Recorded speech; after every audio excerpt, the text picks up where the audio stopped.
Watching 11 Alive Morning News. 11 minutes of nonstop news starts now. We begin your 11 minutes of nonstop news with a court hearing planned for later this week, all related to the Fulton County election interference case. This hearing could determine the fate of Fulton County District Attorney Fani Willis's involvement in this case. 11 Alive's Ariana Manise joins us live with a look ahead. Good morning, Ariana. Good morning, Aisha and Cheryl. Thursday's hearing is the latest hurdle that DA Fani Willis has to face in her pursuit to charge former President Donald Trump and his co-defendants for possible election interference. Now, on Monday, we saw Judge McAfee. He determined that this hearing will take place this week to determine whether to disqualify DA Fani Willis and Special Prosecutor Wade for allegations due to their romantic relationship. Now, Willis and Wade, along with several employees in the DA's office, have been subpoenaed to testify during the hearing by Trump's co-defendant, Michael Roman. Now, these allegations are a result of a motion that he filed in addition with his attorney to disqualify himself from these election interference allegations, as well as to disqualify DA Fani Willis. His defense attorney, Ashley Merchant, they're trying to make the case that Willis financially benefited from Wade's legal fees paid by Fulton County during their relationship. Willis, she is denying any wrongdoing. Now, if Willis is removed from this case, a prosecutors group of Georgia, they will determine who will take over this case, but this case will not just be dropped. Back to you. Thank you, Ariana. I'm Liza Lucas. This morning, we are following several bills getting attention in the Gold Dome. First, a bill that would allow people to buy gun lockboxes in Georgia without having to pay the state sales tax. Today, the Georgia Senate is expected to vote on SB 340. If passed, the measure would move to the House. Right now, lawmakers are looking at several bills that would offer tax breaks for both guns and firearm safety devices. And another bill getting a hearing today would crack down on so-called squatters. The bill would make it criminal trespassing if a person goes onto someone else's property for an unlawful reason or stays without the owner's consent. Now, we have reported on several cases of people coming home to find another person squatting on their property, and it can sometimes take days for that person to be removed. And in just over an hour, a Senate committee will hear a bill that aims to create new support for HBCUs. The bill would create prosperity planning districts to help the schools address critical needs and maximize federal and state funds. In Georgia, there are 10 HBCUs, 5 right here in Metro Atlanta. We're going to keep a close eye on these and other bills for you today and bring you updates right here on 11 Alive. Liza, thank you. In just a few hours, the state election board will consider whether to end no excuse absentee voting by mail in Georgia. Christy Diaz is live in Atlanta with more for us. So, Christy, this has been a convenience for Georgia voters for almost 15 years now, and more popular. A change would have a big impact. It would. Since 2010, anyone can vote by mail for any reason, but the State Elections Board wants to change that, and today they will vote on whether to send their recommendation over to the state legislature. The person behind this effort is the Republican appointee on the board, Dr. Janice Johnston. The written recommendation kind of explains the reasons why they want to restrict voting by mail. It said they received complaints about duplicate voting, failure to mail or deliver the ballots, and defects in processing. Now, of course, people against this say this would limit voting access for many of Georgia's 7 million active voters, especially for lower income families and people who just simply can't get off work to vote. The State Elections Board essentially wants to change the law back to what it was in 2009, where you had to fit 6 specific criteria to vote by absentee ballot. Now, lawmakers already tried unsuccessfully to pass a bill that would restrict and limit voting by absentee ballot. That was back in 2021. But that debate could be revived again today. Guys, back to you. All right, we'll see what happens, Christy. That was a look at your Tuesday morning headlines. All right, windy Tuesday. Hopefully that's winding down, Chesley. Yeah, well, it really won't wind down until later on tonight. Now, it will be breezy. Not as windy as we had it overnight, but it will be breezy through the day. You notice those clouds starting to break down. We're going to get some sunshine in here early on. I think through mid-morning we'll have that sunshine around. This will expire within the next, let's see, about 10 minutes from now. Yep, we don't have to worry about the wind advisory. But again, the winds will be a bit breezy. You saw Christy's hair just kind of flying in the wind, right? We saw those winds, sustained winds in the 20, 25 mile per hour range. Still got some in the 20 mile per hour range, but will fall off up to around 15 miles per hour or less as we head through the afternoon. So that will make it feel a bit cooler out there. We'll see them really fall off later on tonight. In fact, seeing calm winds tonight with the clear skies. That's going to create some Pretty cool temperatures tomorrow morning, at least this morning with the clouds. We're starting off with temperatures in the 40s for the most part. 36 up here in Blairsville. You got 39 degrees right now in Canton, 38 over toward Carrollton, 43 degrees in Atlanta. But with that wind, it feels like the 30s out there. A light coat at least for this morning.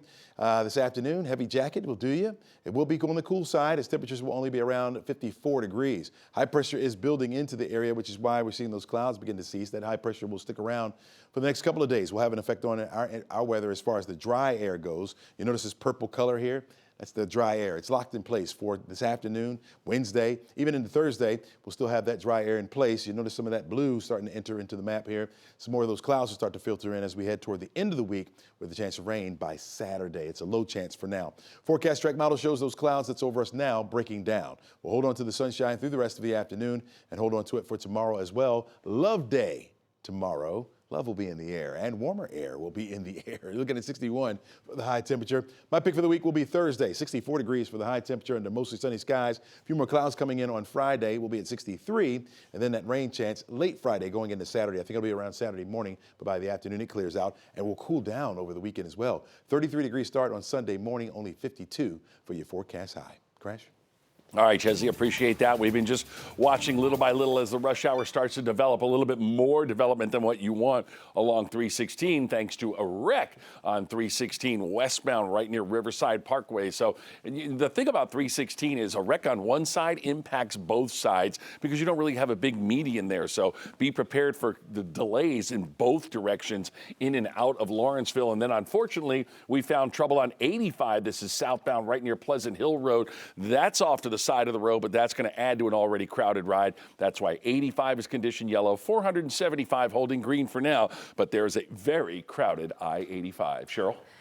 Crash, thank you. This morning, loved ones are remembering Mario Bailey. He was in 10th grade, just 15 years old. He was shot and killed after a Tri-Cities High School basketball game on Friday night. Another student was stabbed and critically injured. This morning, we're hearing from Mario's mom, who never imagined her son wouldn't make it home from the game. Shanice Bailey says her son was a happy kid. He worked at Dunkin' Donuts, was a member of the school's Junior Reserve Officers Training Corps, and had dreams of enlisting in the military. Mario was her only child and her whole world. He can light up a room. If you say sunshine, that's Mario. Like, he just was like that, like happy, feared nothing, like free spirit. Like, if you needed a shoulder to lean on, you could just talk to Mario and he gonna make you laugh. So far, police have not released any information about possible suspects in that Friday night shooting that killed Mario. His mother says she plans to hold a vigil for him today. Right now, honoring the life of a 21-year-old football player, Bryce Stanfield. He graduated from Harrison High School in Cobb County, was playing ball for Furman University. There was just a visitation in Greenville, South Carolina. He died last week after a medical emergency during a workout. Our sister station says so many people came to that visitation, the parking lot was full, people parked blocks away. There is another visitation Saturday at Burnt Hickory Baptist Church in Powder Springs. That will be followed by his funeral at 3 p.m. Right now, a new way to buy and sell items online in Gwinnett County. Gwinnett PD, they've installed some e-commerce zones at all of its precincts to give buyers and sellers a safe place to meet up. Each of these areas has 24-hour surveillance, and Sergeant Michelle Pajera says if you're buying or selling online, it's so important to meet somewhere well lit where others can see you. Any of our police precincts or headquarters would be a great option, and take somebody with you. And if something doesn't sound right, something sounds too good to be true, it probably is. Sergeant Pajera says if you can, stick to digital money transfers rather than carrying cash.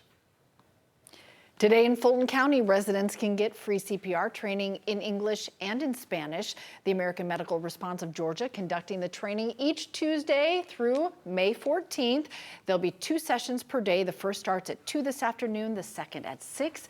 It's happening at AMR's North Fulton operations in Roswell. That's on Hembry Park Drive. Chesley?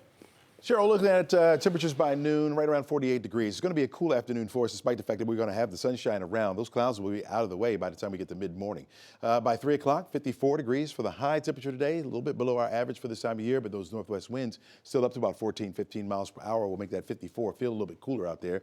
light coat today, folks. You're going to need that. By 6 o'clock, we're looking at a temperature of 51. We'll have fair skies, which will set us up for sunshine for tomorrow, and that temperature will rebound back into the 60s by Love Day tomorrow. Crash?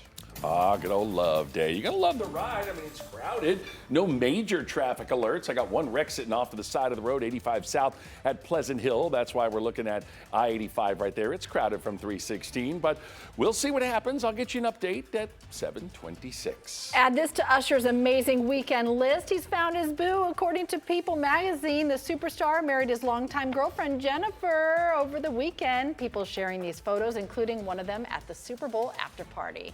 Talk about a big week, huh? Yes. Yeah. Way to go, Usher baby. I like that coat. You know, the white fur coat. Yeah. Ooh, fly and flashy. Fly and flashy. Have a good day, everybody. Stay out of that wind best you can. We'll hand it off to the Today Show, and we'll see you back here tomorrow morning. You need that in Vegas? You Probably need not. everything.